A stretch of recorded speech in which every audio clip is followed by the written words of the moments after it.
Welcome back to Sissy Maya. Make sure to subscribe to our channel to never miss an update. Additionally, consider subscribing to my Patreon to get access to these features, and much more. It was 9:30 p.m. on a Friday night, and I was at my usual local pub with my friends, enjoying the typical Friday night out. It was my turn to buy the round, so I went to the bar. While waiting for the drinks, I noticed a woman looking at me. She was attractive, and I couldn't help but think that I'd like to get to know her better. I smiled at her and casually gestured as if holding a drink, miming the words, "Would you like a drink?" She smiled back and initially declined, but when I asked again, she agreed. That was 3 months ago, and since then, we've seen each other every night. After 2 weeks, we became intimate, and after 2 months, she moved in with me on a trial basis. Things were going really well, and I was genuinely happy. Being close to her, feeling her touch, her kiss, it made me feel complete. I knew I loved her from the start, but I tried to take things slow because I didn't want to rush into something that might not be mutual. Laura always told me she loved me and that it was the happiest she'd ever been. One Sunday morning, while lying in bed and talking about a potential holiday, Laura said I should get a tan before we went, since I'd probably look like a lobster under the sun. She suggested I come with her to work and use the sunbed there, as she had the keys and knew the alarm code. After thinking it over, I agreed. Laura explained that I'd need to strip off and wear protective goggles, so there I was, standing in a vertical tanning booth, cool air circulating around me while the intense light worked on my skin. It felt surprisingly nice, and I relaxed, enjoying the sensation. After 6 minutes, I came out, and Laura joked that she could tell I'd enjoyed it. As I started getting dressed, she asked me to hold on for a moment. "Let's have some fun," she said, leading me to a cubicle. I lay down on the table, and she began giving me a facial with lotion. It felt amazing, warm, relaxing, and with her full attention on me. Once she finished, she said she'd tidy up my eyebrows a little. A bit nervous, I agreed, and she assured me it would only be a quick touch-up. As she began, I started to feel an unexpected nervousness. My heart raced, wondering how far she would go. It was then that I realized something strange. My body reacted in an unexpected way, but I kept calm. Laura, noticing, laughed and teased me about having a hidden side to me. "Luke," she said, "does this excite you as much as I think it does?" I paused for a moment before replying, "Yes." She continued, "Luke," her tone curious, "can I shape them just a little? Nothing too dramatic, please." I hesitated but eventually thought, why not? Just a little, and agreed. She started plucking again, beginning in the middle of my eyebrows. It seemed to take a while before she moved to the left one. Without a mirror, I couldn't see what she was doing, so I just lay there quietly. I felt her work on the underside of my brow, and I began to feel a bit nervous. She then moved on to the right brow. After what felt like an eternity, she leaned back, picked up a small brush, and gently combed my eyebrows. "Just a few stray hairs on the right," she said, removing them. "All done," she said, handing me a mirror. I looked at myself and saw that my eyebrows were slightly arched, with the middle much wider and bare. "Well, what do you think?" she asked. I couldn't bring myself to tell her I thought she had gone too far, so I looked her in the eyes and said, "Nice, I like them," all the while thinking about how I'd hide them. Laura gave me a long kiss, and before I knew it, we were making love on the table. The next morning, the women at work gave me knowing smiles and second glances but said nothing. Thankfully, I didn't have any male colleagues. It was easier to handle than I thought, and after 2 days, I didn't even give it a second thought. A couple of weeks later, I offered my secretary Jessica a cup of tea. We were chatting when she suddenly said, "Luke, your eyebrows are growing back. They need plucking again." I blushed and hurriedly excused myself, saying I had a meeting to attend. Jessica reached over and took my hand.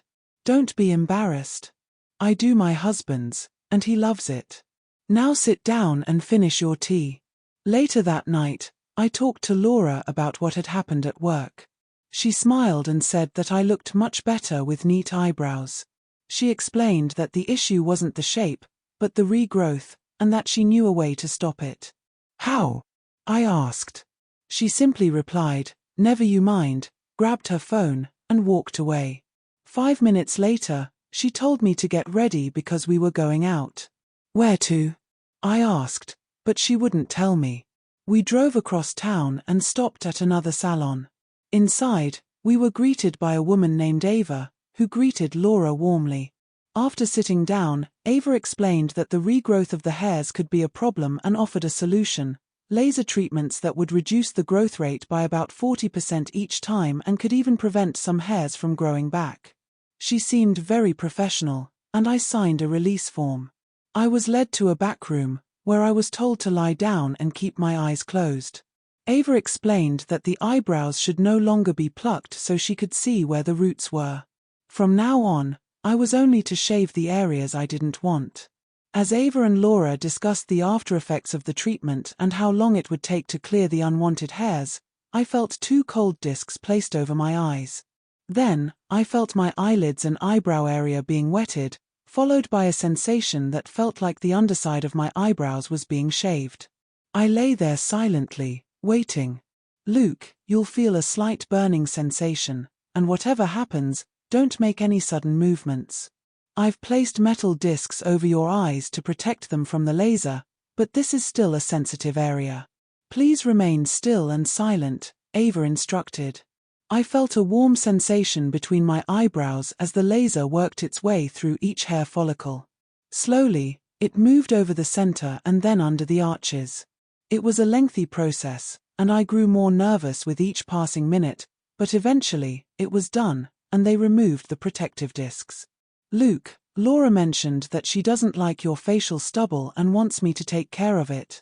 Is that okay? It won't take long since I have a wide attachment that covers a larger area in one go," Ava said, before I could reply. She placed the metal discs back over my eyes and began the next part of the process. True to her word, the treatment only took about an hour and a half, and soon enough, she was finished. Once again, the discs were removed, and Ava explained that I would be tender for a few hours and should avoid using soap on my face for a couple of days. I looked at myself in the mirror. My face was red, and my eyes slightly puffy. When I leaned in closer, I noticed that my eyebrows had been shaped into arched lines, softer and more feminine than before. At first, I was shocked, but as I absorbed the change, I began to like the idea. After we made another appointment with Ava, Laura and I left the salon.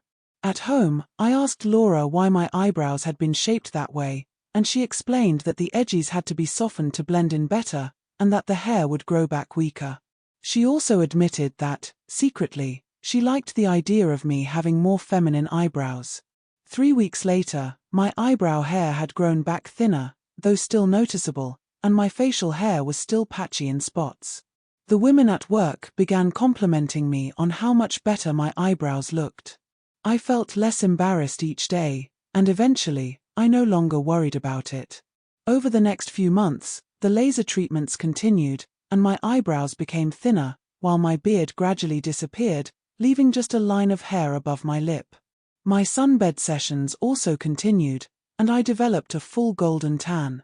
I didn't like the patch of hair above my lip, as it looked out of place. I asked Ava why it hadn't been fully treated, and she explained that it was a particularly sensitive area. Removing the hairs there would require a more focused laser, but there was a risk of damaging my lip line. I agreed to continue with the treatment, and 2 months later, the hair above my lip was completely gone, as was the color from my lip line. My eyebrows were now in a high arch, giving me a slightly startled look, and my face felt incredibly smooth. The only issue was the colorless lip line, which made me feel uneasy. Laura reassured me, saying that the lip line was barely noticeable and suggested that a little lip pencil could help. At first, I was hesitant about using makeup. But after giving it a try, I found that it did make a difference, and the lip line looked better with the pencil. I soon realized that I had to reapply it throughout the day, as it wore off over time. Jessica noticed my situation and even offered to touch it up for me. I declined, saying I'd lost my color due to an infection. She smiled and responded, "Of course you did, David. Anything you say." Jessica and I had become good friends, and eventually, I told her everything. She wasn't surprised and mentioned that she liked my eyebrows more now, though she thought they could be a little higher and thinner.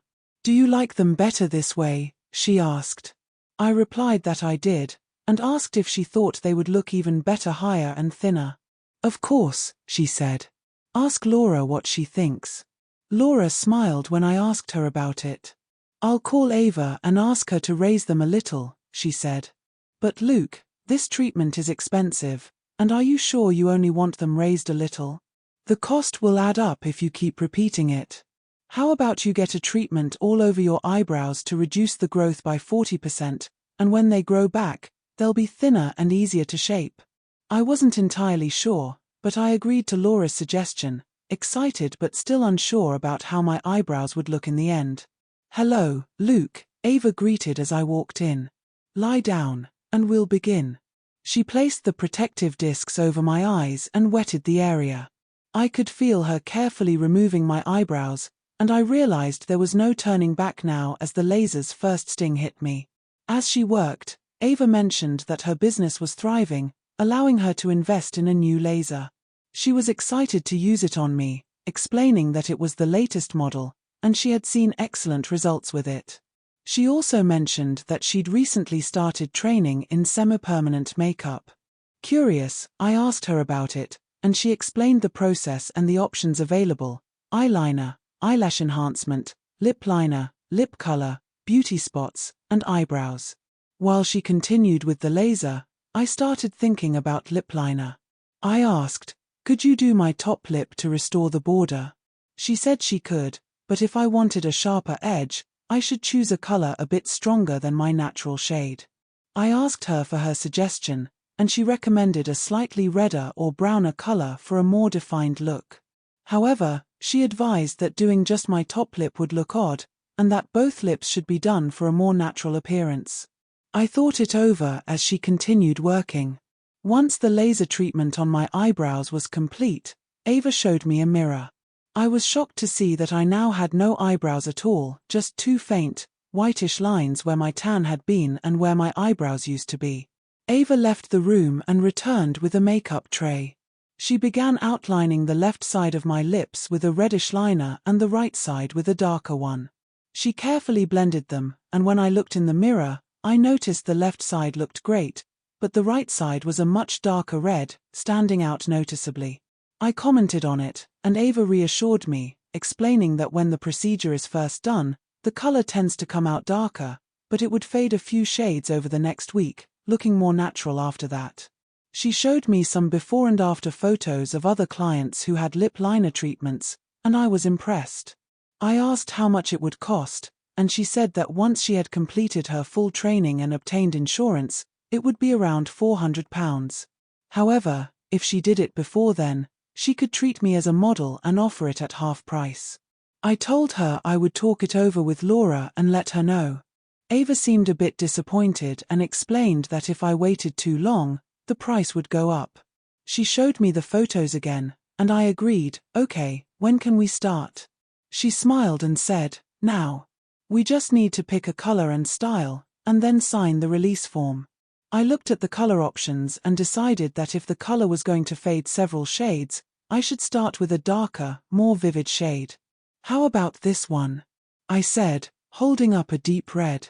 Ava seemed surprised by my choice and asked if I was sure about going that dark. "Yes, I'm sure," I said.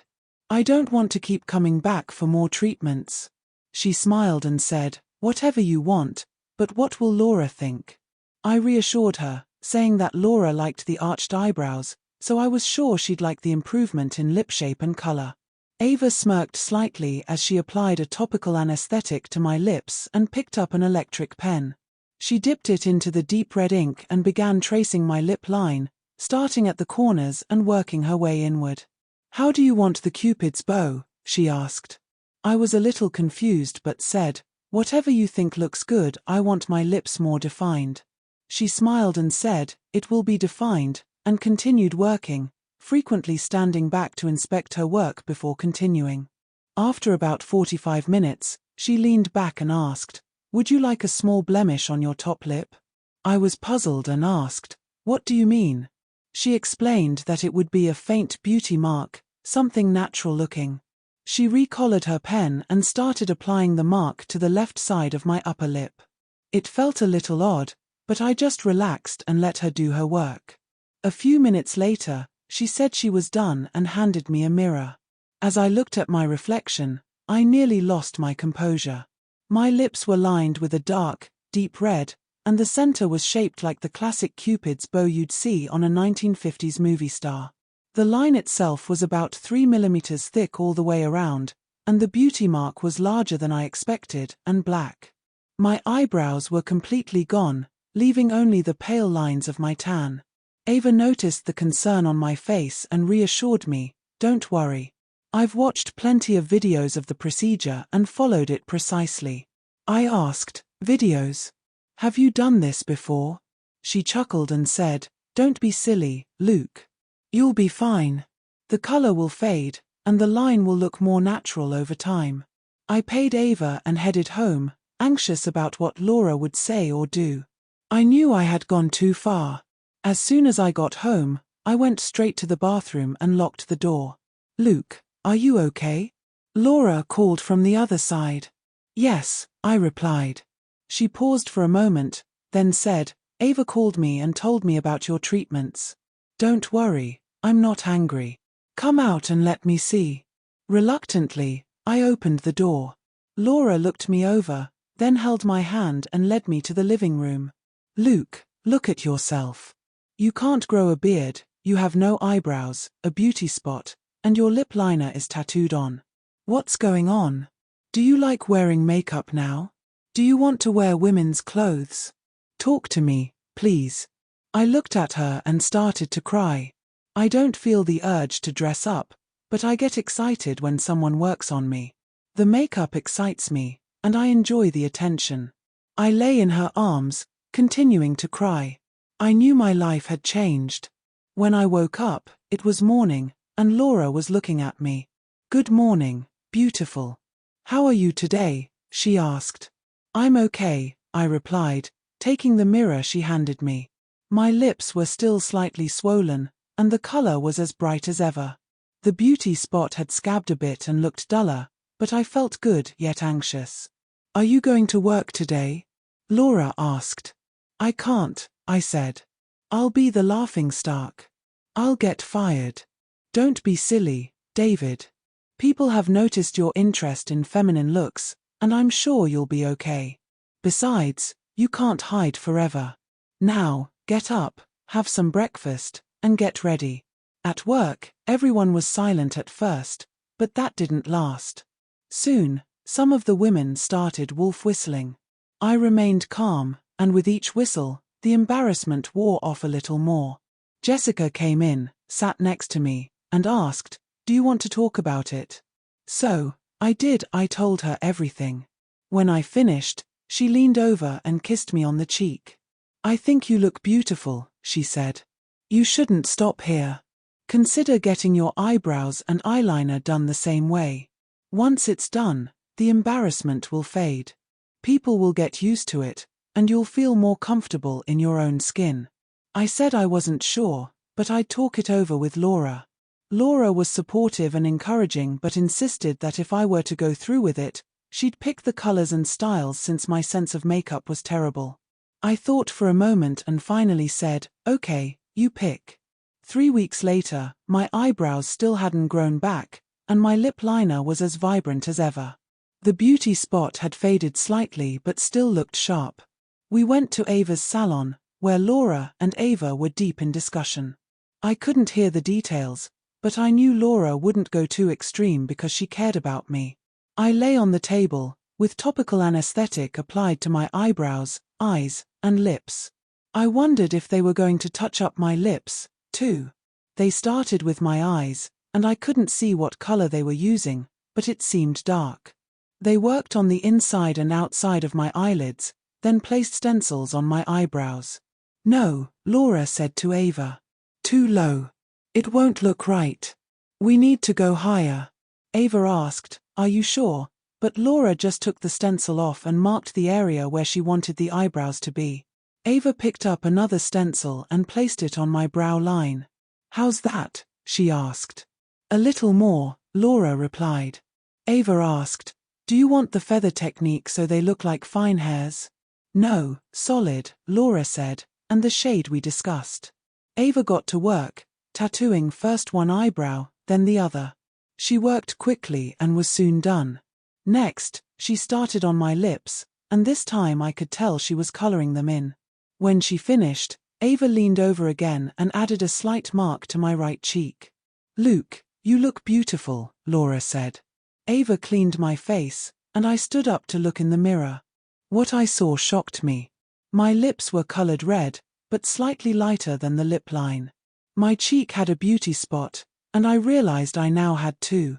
My eyebrows were arched high like two semicircles, thin and jet black. My eyes were lined in deep blue, all around even the wet line was colored in. I looked like I had a better makeup job than Laura or Ava, and it was permanent. Tattooed on, there to stay. I would always look like this. What had I done?